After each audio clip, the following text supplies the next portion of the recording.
અંકલેશ્વર જીઆઈડીસીમાં આવેલી survival technology કંપનીમાં અચાનક આગ ફાટી નીકળતા દોડધામ મચી ગઈ હતી. ફાયર વિભાગની ટીમે તાત્કાલિક કામગીરી હાથ ધરી આગ ઉપર કાબુ મેળવ્યો હતો.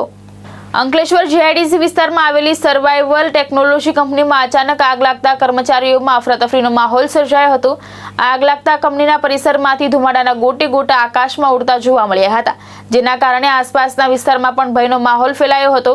ઘટનાની જાણ થતાં ડીપીએમસી ફાયર વિભાગના 2 ફાયર ટેન્ડરો તાત્કાલિક સ્થળ ઉપર પહોંચી ગયા હતા.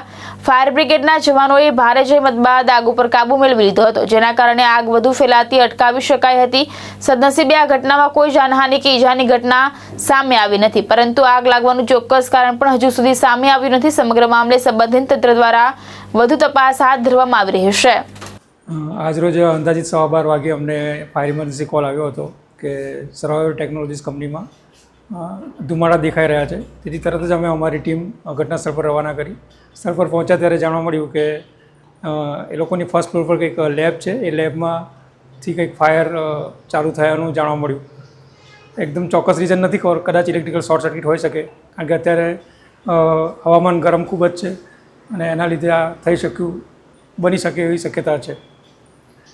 અને અમે લગભગ 3 જેટલા ફાયર ટેન્ડર લઈ ગયા હતા, પણ 2 જેટલા ફાયર ટેન્ડરની મદદથી અમે આગ પર સંપૂર્ણ કાબુ મેળવી લીધો હતો. અંદાજિત અડધો પોણો કલાક જેવું અમને લાગ્યું હતું.